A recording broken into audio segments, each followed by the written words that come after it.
Buenos días, buenas tardes o buenas noches. Continuando con la unidad temática 6, techos, en esta clase vamos a desarrollar techos ecológicos. El techo ecológico, también conocido como cubierta verde, techo ajardinado, es un techo cubierto por vegetación y constituye desde hace algunos años una tendencia que crece con mucha fuerza en la arquitectura. Entre los factores a considerar en la construcción de un techo ecológico encontramos las formas de ajardinar. Las formas de ajardinar son dos.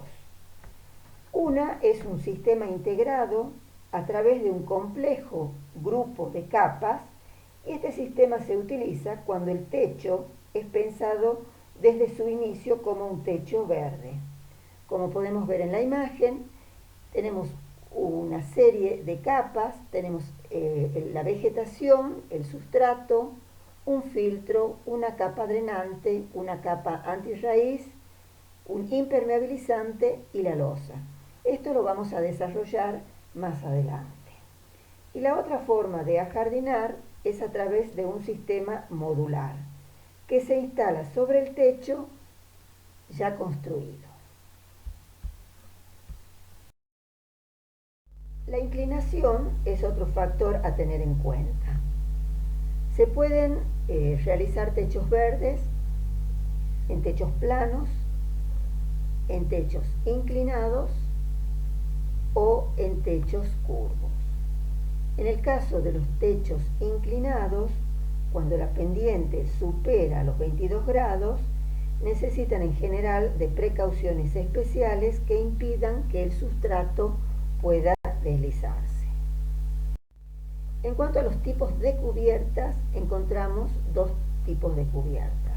Encontramos las cubiertas extensivas, que son aquellas con una plantación que crece naturalmente sin ser sembrada, con un escaso espesor de sustrato de 3 a 15 centímetros, sin aguas ni nutrientes.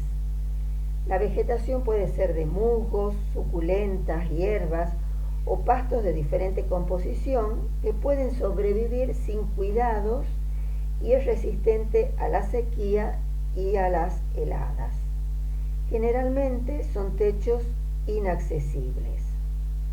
Este sistema se puede construir sobre cualquier tipo de techo independientemente de su inclinación. Las cubiertas intensivas, que son cubiertas accesibles, son las que se realizan normalmente sobre la terraza de los edificios. Incluyen una gran variedad de plantas, arbustos y pequeños árboles. La cubierta intensiva solo es posible en techos planos. Es indispensable un espesor de sustrato de más de 30 centímetros. Obviamente, los costos de instalación y de mantenimiento de un jardín accesible son mayores que los de un techo inaccesible. Con respecto a los componentes de un techo verde, en primer lugar tenemos lo que es la vegetación. Luego encontramos el sustrato, que es un medio de crecimiento diseñado para conseguir una óptima retención de agua, permeabilidad, capacidad de aireación y resistencia a la erosión. Es el soporte de la vegetación en toda la superficie de la cubierta y sirve para proporcionar los nutrientes esenciales a las plantas. Luego tenemos la capa filtrante. Se emplea una capa filtrante de fieltro o tela, puede ser un material geotextil realizado a partir de fibras de poliéster que impide que el sustrato se haga lodo y pase a la capa de drenaje tapándola. Luego tenemos la capa de drenaje que tiene como función tanto dirigir el agua excedente para ser evacuada y según los casos puede también almacenarla. Los techos planos necesitan esta capa para dirigir el agua fuera del techo y prevenir el estancamiento de la misma. Son aptos los materiales minerales porosos y livianos, granos gruesos, arcilla expandida, pizarra expandida, piedra pómez y materiales reciclados de escoria y ladrillo. En techos con fuerte pendiente se fortalece el efecto de drenaje a través de la inclinación. Luego tenemos la capa antipunzonante. Es necesario en caso de drenaje pesado. Está constituida por textiles sintéticos permeables con excelentes propiedades hidráulicas y resistencia al punzonamiento. Su principal aplicación es como filtro o barrera de separación de suelos de diferentes granulometrías y como protección de geomembranas. Luego tenemos la membrana impermeabilizante. Es conveniente que se traten de membranas monolíticas para garantizar que no se produzcan filtraciones en condiciones de humedad constante y agua estancada. No siempre es posible en la práctica realizar un sellado hermético perfecto. Si una rendija no está bien pegada o soldada, entra allí agua capilar y pueden crecer dentro las puntas de raíces.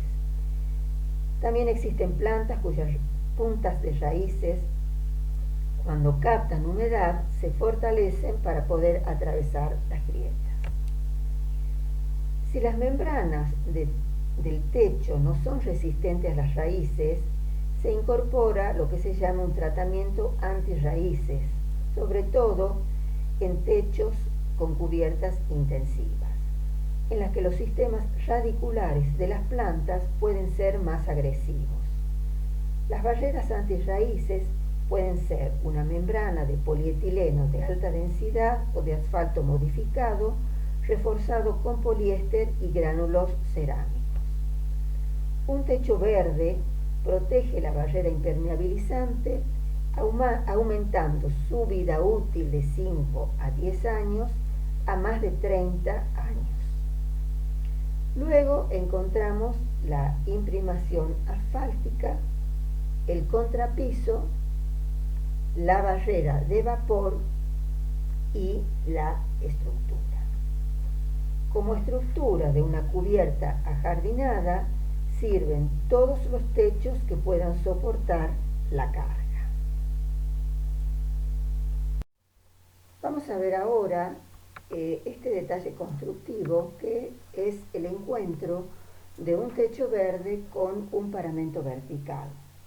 Esto lo vimos nosotros cuando desarrollamos el tema de techos planos y habíamos mencionado que esto constituía un punto crítico en la estanqueidad del conjunto. Veamos cómo ha sido resuelto en este caso. Si ustedes observan la imagen, vemos en el ángulo una membrana de refuerzo a media caña. Luego tenemos una membrana antirraíces y fijada al paramento vertical encontramos otra membrana hidrófuga, las cuales se encuentran perfectamente solapadas. Podemos observar también la presencia de una babeta metálica. En cuanto a los elementos componentes, se repite exactamente a lo que vimos en el detalle anterior. Acá tenemos una junta de dilatación. Si ustedes observan este detalle constructivo, verán que no difiere en absoluto de lo que ya vimos nosotros para el caso de los techos planos. Habíamos mencionado que este también era un punto crítico porque se interrumpía la continuidad de la membrana. Podemos ver que la solución constructiva que se le da para darle continuidad a la membrana es a través de la adición en la parte superior y en la parte inferior de una membrana que tiene la forma de un fuelle de manera tal de poder acompañar los movimientos de dilatación y de contracción. Esto que vemos acá es también el encuentro de un techo verde con un paramento vertical, pero tenemos la descarga pluvial. En este caso, la descarga pluvial se ubica en un lateral del techo. Analizándolo desde la parte superior, encontramos el césped, luego tenemos el sustrato, que es la tierra, tenemos la membrana de drenaje y por su lado inferior la membrana antipunzonado y la impermeabilizante.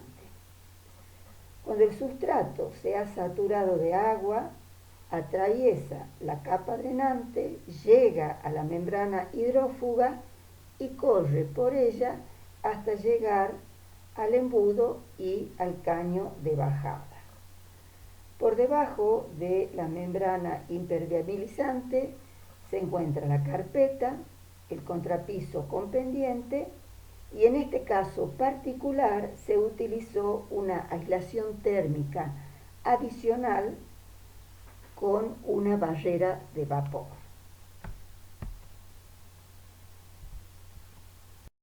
En este otro caso tenemos la resolución de una descarga pluvial, pero en este caso ya está ubicada no en forma lateral, sino en una zona central del techo. Podemos ver, acá tenemos lo que es la vegetación, acá tenemos el sustrato, luego tenemos un filtro geotextil que sería la capa filtrante, luego tenemos la capa drenante que está formado por leca, tenemos nuevamente un filtro geotextil y por debajo de ella la membrana hidrófuga. Para garantizar la correcta conservación de los desagües pluviales y las rejillas existentes, se incluye un borde de mampostería elevado más o menos unos 23 centímetros, cuidando especialmente de no obstaculizar el drenaje lateral. El acceso del agua hacia la rejilla en la parte inferior se realiza a través de ladrillos huecos, que son estos que estamos viendo acá lo vemos de frente, estos serían, digamos, en corte, que tienen acá una malla mosquitera plástica de manera de evitar el paso de la leca que podría realizarse por estos orificios y obstruir las cañerías. Otro detalle, también un detalle central, es este, en donde se forma una especie de cámara con una tapa que es accesible, con una capa filtrante que la encontramos acá, y estas piedras actúan como capas drenantes. También vemos la membrana, en este caso la membrana hidrófuga, como en la zona del embudo hay un refuerzo y baja hasta la base del embudo.